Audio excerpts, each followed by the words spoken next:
Nadja, thank you very much for joining us at HighGrade. My pleasure, it's great to be here. Water consumption by mining, it's small relative to, say, agriculture. Why is water a critical issue for mining? Well, it's a really good question, and I think that the small consumption of water relative to other industries is certainly something that is often talked about a lot. But I think for me, the thing that I find most exciting about working on water issues in mining is that it doesn't matter where in the world you visit a mining project, there will be a water problem. So on the one hand, a lot of mines are located in regions where water is very scarce. So even though at a national scale consumption may not be large, at a local level, around 2/3 of the world's mining projects are in water scarce areas. And then other mines have flooding problems. So when water is abundant, mines can have too much water, very large production losses as a result of flooding, and also kind of legacy issues around issues such as water quality management, acid rock drainage. So I think that regardless of where you are, water will be something that is absolutely crucial for the mining sector to be thinking about. Language has shifted from talking about water management to water stewardship. But what is the difference, really? Yeah, I like to differentiate the two in terms of the scale of the problem. So when I think about water management, it's more around managing water issues within the mining project. But increasingly, there's more and more pressure for the industry to think of a stewardship approach, which is really more of a regional approach to thinking about water issues. And with that, it comes the need for more collaboration with governments and communities than what the industry has needed to do in the past. And also with other companies as well. A lot of stewardship initiatives are about partnering with other companies to address regional issues that happen because of rapid expansion of the sector in one small area. Water is a leading cause of a community conflict in mining regions, and many projects have been put on hold due to tensions around water.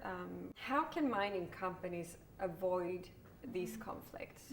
The most important thing in my perspective is to start from listening and to begin as early as possible in the mine life cycle to understand what the community concerns are around water. I think one of the big problems the mining industry faces in a lot of areas, in particular in water, is a lack of trust. And so trust is built as early as possible through meaningful engagement and honest engagement. And unfortunately, sometimes we can see that companies might only engage after something's gone wrong. And that creates, you're already on the back foot, if you like, in terms of trying to create trust and build trust. And if done right, can water be then a catalyst for trust in other areas? Yeah, absolutely. And I think that that's something that is starting to be talked about as being, by building trust through one example such as water, it can help with other conversations as well. And I think that, an example of a project that some of my colleagues have worked on, the Cerro Verde mine in Peru is a mine that is located very close to the Tia Maria project, which had a lot of challenges with local communities. But Cerro Verde, very early in thinking about the mine expansion and where it would get water from, they decided to use recycled municipal wastewater as water supply instead of relying on groundwater or other water sources in the area. And so they wouldn't have identified that as an option for water supply if they hadn't been talking with the local community to understand the concerns they had and also what the options were in terms of where water was being taken from. So I think that it can actually broaden the scope of options one might be thinking about if you ask questions as early as possible. Now, looking maybe into, not that long-term future, but talking about climate change, and that is going to exaggerate some water risks. We have both flooding and scarcity. How is the industry preparing for this?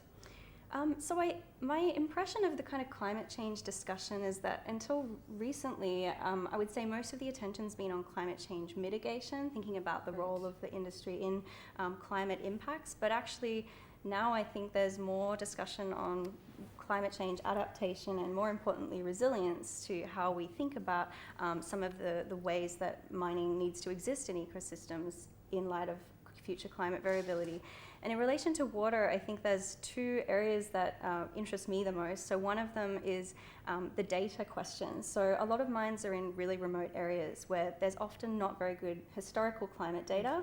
So in order to build a model and understand what climate variability is going to be, if you don't have good information, it's really difficult to make good decisions. And the other thing that is of interest to me is also how do we think about designing mine sites so that they're actually more resilient?